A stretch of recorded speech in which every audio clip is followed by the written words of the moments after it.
test site has been our nation's principal nuclear explosives testing area since it was established in 1950. Since August 1962, all nuclear tests have been conducted underground. The continuing weapons testing program at the Nevada test site is vital to our nation's security. Headquartered in Washington, D.C., the Energy Research and Development Administration, or ERDA, has responsibility by law for developing, testing, and providing nuclear weapons and explosives for peaceful purposes. Development of new nuclear devices originates in ERDA contractor laboratories, where scientists generate ideas to meet military requirements for new or improved weapons. Nuclear tests are essential to the evolution of weapon technology. Both the theoretical scientist and the hardware designer require detailed information on the performance of each step in the development of a weapon. As many as 20 separate experiments or test detonations may be required before a completed design emerges. Work is also performed on the design and development of non-nuclear components, and many studies are made on the effects of nuclear explosions on weapon systems. Sophisticated device diagnostics, arming and firing hardware, and new methods for studying and understanding explosion containment and ground motion are all a part of the nuclear weapons testing program. Nuclear explosives for peaceful purposes also have been tested at the site.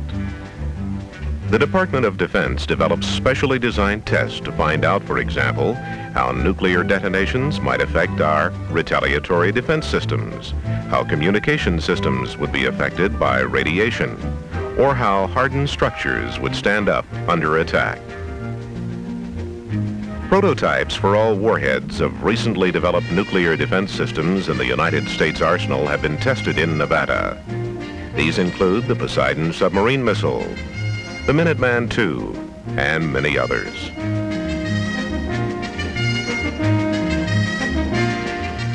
These programs are managed by the ERDA's Nevada Operations Office in Las Vegas, the nearest city to the Nevada test site. The manager of the Nevada Operations Office is responsible for all test site activity. Our national security requires that the military services be provided with modern nuclear weapons to meet the strategic and tactical requirements in this ever-changing world situation. Testing of nuclear devices plays a vital role in the development and reliability of these nuclear weapons. These tests provide scientific information which cannot be gathered in any other way. The Limited Nuclear Test Ban Treaty, signed in 1963, restricts nuclear tests to those which can be conducted underground and which will not cause radioactive debris to be present outside the territorial limits of the country under whose jurisdiction or control the tests are conducted. Underground tests of nuclear devices do not just happen. Each has a specific purpose and is a complicated and expensive undertaking. Long before the tests begin, panels of consultants and unbiased experts must determine that the possible damage to the public, to public property, and to the environment are negligible. No chances are taken with public safety. Proposals for nuclear tests are reviewed by ERDA's Division of Military Application in Washington, D.C., and are approved by the administrator himself, by a special committee of undersecretaries, and finally by the Office of the President. We work very hard at conducting our tests in a manner which will ensure complete public safety. During and after the time when plans for an underground nuclear test are being completed and necessary approvals are being received, a containment evaluation panel makes expert and careful reviews to see that all appropriate steps have been taken to assure that the radioactivity produced by the test will remain underground and not be released to the atmosphere. The Nevada Operations Office contains divisions of physical sciences and bioenvironmental sciences. These groups continuously study all potential effects of the entire testing program on our environment. Results of an extensive sampling program involving geological studies and bioenvironmental sampling are used to predict, document, and evaluate the effects of nuclear tests.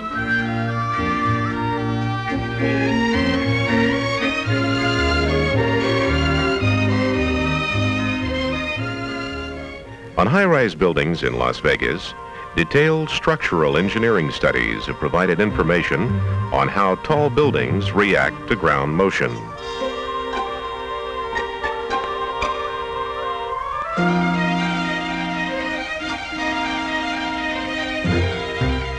Seismic monitoring of buildings has verified the predictions by structural engineers that no significant offsite damage will result from detonations with yields of up to 1,000 kilotons. At the higher yields, the ground motions generated are clearly felt as far away as Las Vegas.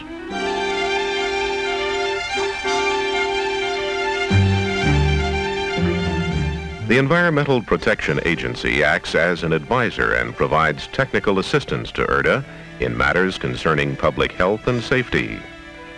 Areas surrounding the Nevada test site are monitored by the EPA in a long-range program which documents radiation in the environment.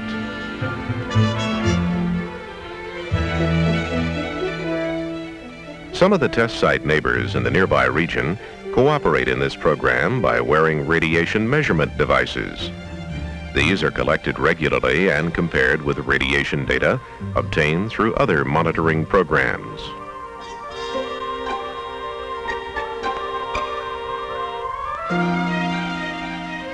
Samples of milk, water, vegetation, and soil are collected from areas outside the test site and analyzed at the EPA's Environmental Monitoring and Support Laboratory, located on the campus of the University of Nevada at Las Vegas.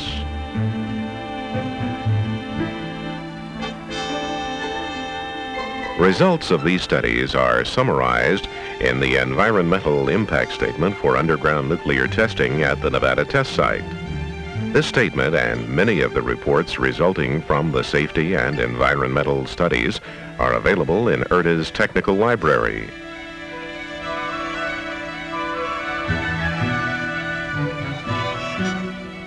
Thousands of Las Vegans work in the city and at the Nevada test site for ERDA and its contractors and for associated government agencies. But Las Vegas is far better known for its fabulous casinos. This is the tourist Las Vegas.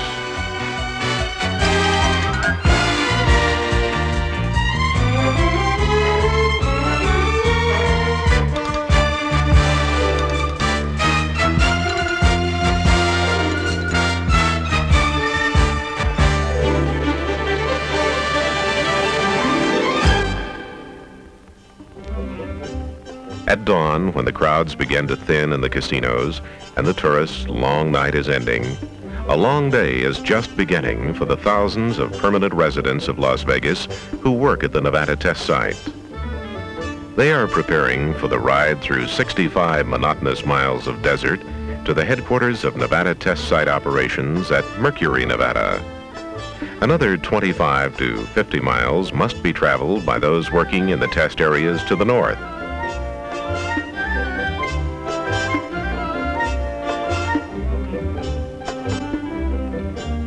Mercury is an administrative headquarters and supply base for ERDA contractors and other agencies involved in Nevada test site operations.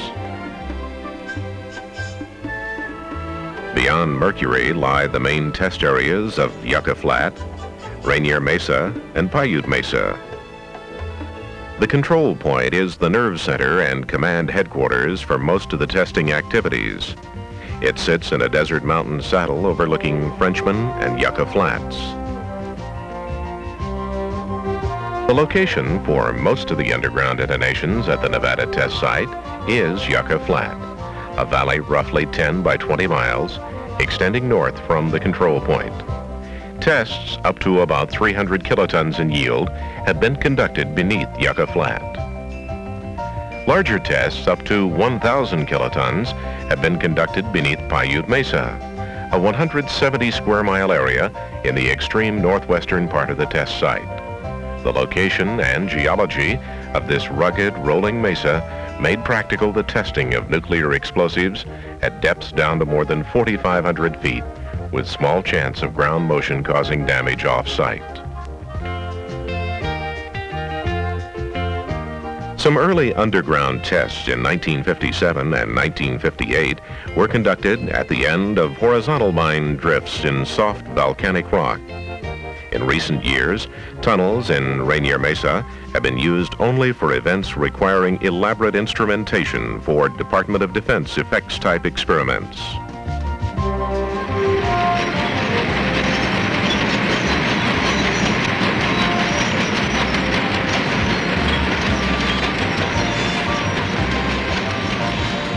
Since 1957, large diameter drilled vertical holes have been used for most underground nuclear explosive experiments at the Nevada test site. Depending on the design size or yield of the explosion, a hole is drilled to a depth calculated to contain the explosive energy in the earth and to minimize the chance of venting or escape of radioactive debris. Specialized drilling equipment and techniques have been developed at the Nevada test site, which have made possible the drilling and casing of holes more than a mile deep and up to 12 feet in diameter.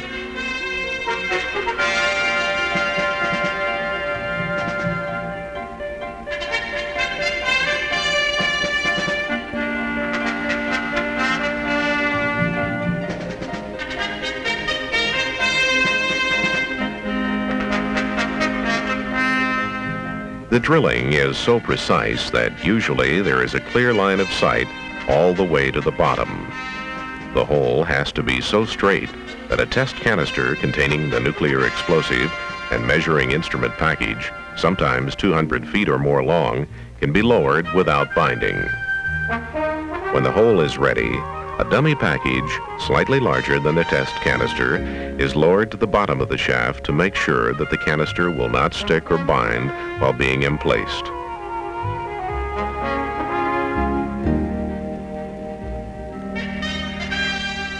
Portable buildings are moved into the test area. Inside these buildings, final preparations of the nuclear explosive and instrumentation canister are carried out under strict security regulations. Miles of cable are strung for transmission of signals from the canister to nearby recording stations. Signals are transmitted by microwave relay to and from the control point. When preparations are complete, the canister containing the nuclear explosive and instruments for determining results of the test is lowered into the shaft. Nuclear explosives are tested in holes ranging from 600 feet to more than a mile deep. Major advances have been made by the laboratories for obtaining essential information from tests conducted underground.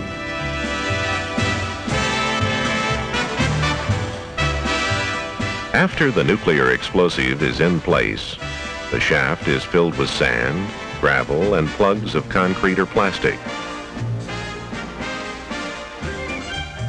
This stemming or backfilling completes the emplacement, which has been coordinated closely with simultaneous test preparations in the recording stations and at the control point. Control rooms house the complex timing and firing systems which transmit electrical signals by microwave and cable to detonate the nuclear explosive and to turn on and off recording instruments. Scientific data from the experiments are recorded at the control point and in the field recording stations near Ground Zero.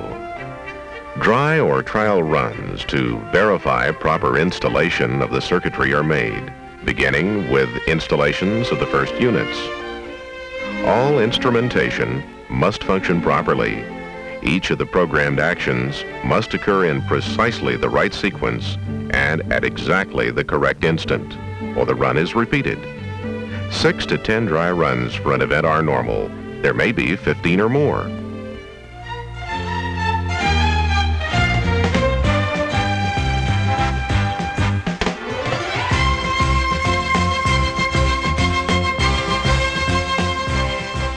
Every test which might cause enough ground motion to have potential adverse effects outside the boundaries of the test site is announced publicly in advance. Monitors from the Environmental Protection Agency visit remote locations around the test site and advise area residents of safety procedures to be followed at the time of the test. Particular attention is given to people who may be working in mines or other potentially hazardous locations.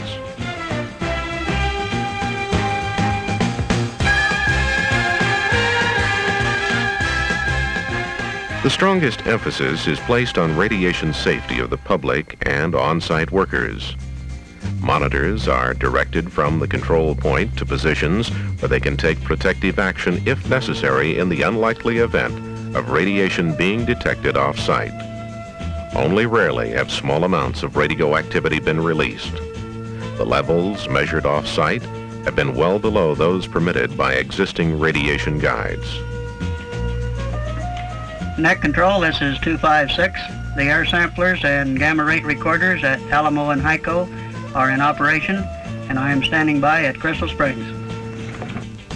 140, on location at Death Valley Junction. Wind and weather predictions are vital because in case of an accidental release of radioactivity, downwind radiation levels must be predicted for inhabited places and highways. Weather conditions are monitored throughout the testing period by the Air Resources Laboratory of the National Oceanic and Atmospheric Administration.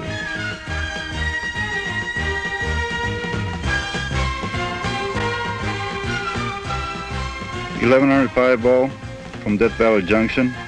Surface winds 1535. 1770, minute 7, 531. Finally, preparations are complete. The explosive is in place. The recording instruments and timing and firing systems are ready. On the afternoon or evening before the day of the test, a formal briefing is held to determine technical readiness to proceed. Members of the Test Controllers Advisory Panel, who are experts in the fields of nuclear weapons, meteorology, radiation, and medicine, receive a complete briefing on the technical aspects of the test. This is followed by a detailed study of the weather and public safety considerations. If a leak from the test might conceivably result in unacceptable levels of radiation at populated places, the test is postponed. A review is made of the location of all persons and domestic animals living in areas which might be affected by any release of radiation, however unlikely. Plans are made by the Environmental Protection Agency to ensure their safety.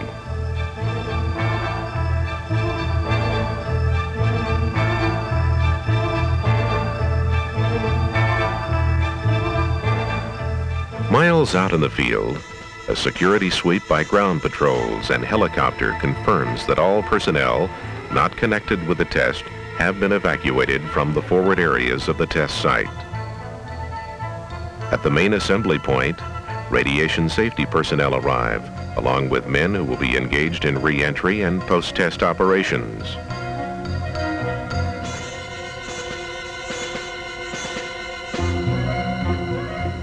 The test location is deserted.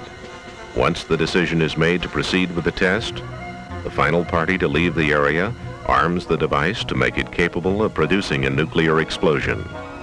Special safety procedures ensure that the device cannot be detonated until it is armed and the necessary coded signals are received from the control point.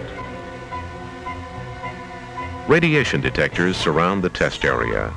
The instruments are connected to a central room from which any radiation readings after the test are automatically transmitted to the command room. Recording stations are ready to receive the signals from the instruments in the test canister. Radiation sampling aircraft and helicopters equipped with motion picture and television cameras maneuver to be in the proper position at zero time.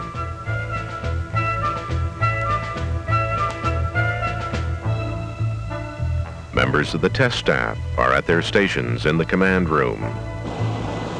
20 seconds. 15 seconds. There is little tension. Many of the men are 10, veterans of more than 9, 300 8, underground tests conducted 7, from this building. 5, 4, 3, 2, 1, 0 time.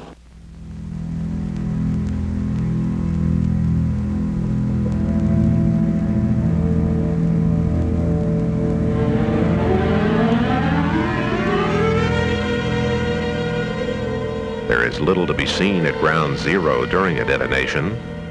The Earth jumps a little and dust clouds rise. Deep underground, billions of atoms have released tremendous energy through fission or fusion. The material in the device and the Earth around it is vaporized. In less than a millionth of a second, the all-important electrical signals, which will indicate to scientists the results of this test, are transmitted to recording devices above ground. Below, the explosive energy compacts the Earth to form a large spherical cavity. Radioactive products are captured in a layer of molten material which forms around the cavity. As the cavity cools, the molten material falls to the floor and solidifies into a puddle containing most of the radioactive products from the detonation. Valuable data on performance of the test explosive will be provided when samples of this material are recovered later. As the cavity cools further, pressure decreases. Earth and loose rocks fall from above into the void. Ordinarily, the chimneying continues until the Earth at the surface sinks and a saucer-like subsidence is formed, usually within a few minutes, but sometimes not for as long as hours, days, or even months.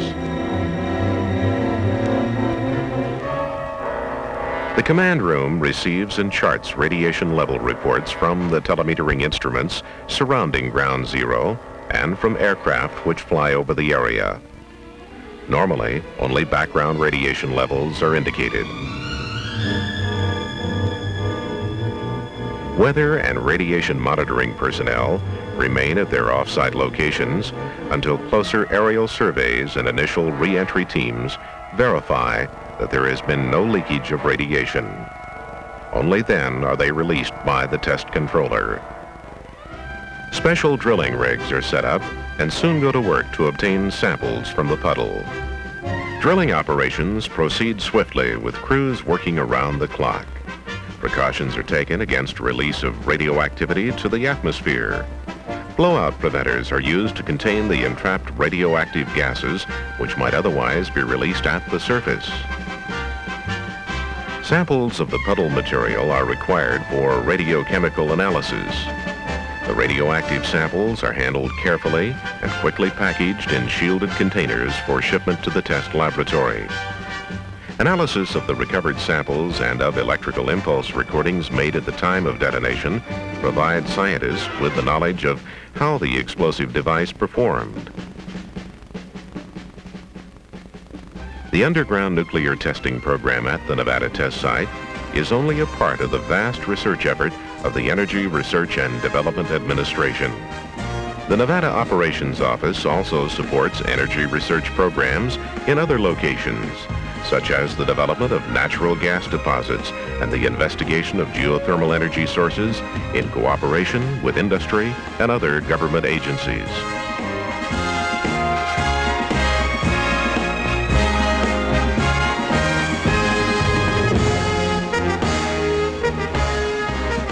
The programs conducted by the Energy Research and Development Administration's Nevada Operations Office are essential to our national security and may help to provide energy for our nation in the future.